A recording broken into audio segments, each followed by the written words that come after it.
Tout près d'Albert, à Bray-sur-Somme, Pauline Chellet profite de sa pause déjeuner.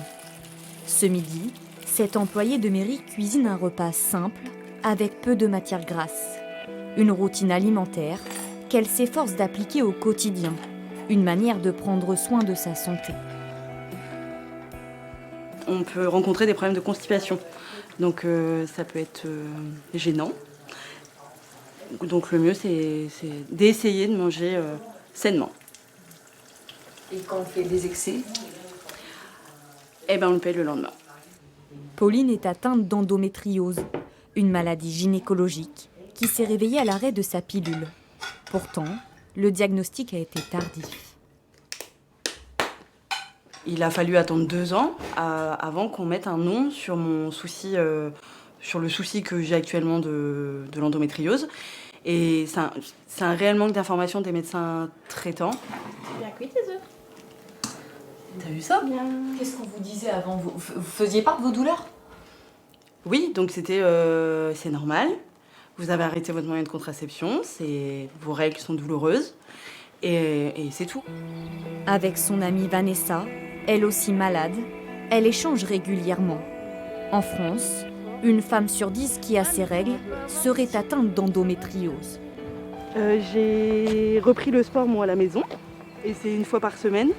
Mais sinon oui, pourquoi pas le faire ensemble, ça pourrait être bien. Bah, ça motive. C'est ça, parce que des moments, manque de motivation quand même. Mais bon, c'est important quand même, les médecins ils le disent. Discuter, verbaliser est aussi un moyen pour ces jeunes femmes d'apprendre à vivre avec cette maladie chronique. On n'a pas du tout le même parcours médical, mais en même temps, il y a tellement de choses qui se ressemblent que ouais, c'est du soutien. T'avais dit d'acheter une bouillotte. Oui, ouais, la bouillotte. C'est important, la bouillotte c'est l'élément indispensable pour l'endométriose. Pauline essaie d'avoir un enfant depuis 3 ans. 1/3 des femmes malades sont concernées par l'infertilité. En réunion pluridisciplinaire, les médecins discutent de ces cas complexes. Donc il y a 2 endométriomes, même 3 ici. La situation de Pauline est abordée ce soir-là. Cette patiente, elle souhaiterait au maximum une tentative de grossesse spontanée si c'était possible. Donc moi j'avais envie de lui proposer un traitement chirurgical. La chirurgie va augmenter ses chances de grossesse en fertilité spontanée.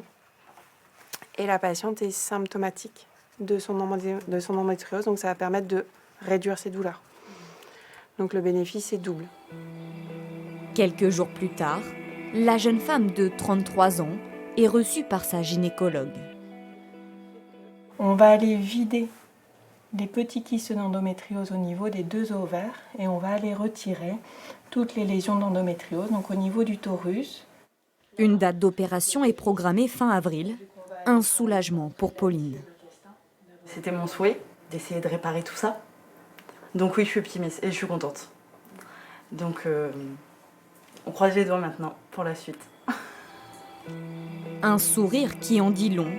Pauline espère gagner son combat contre la maladie, comme cette femme plus âgée, atteinte d'endométriose sévère, qui entrebloque pour une hystérectomie.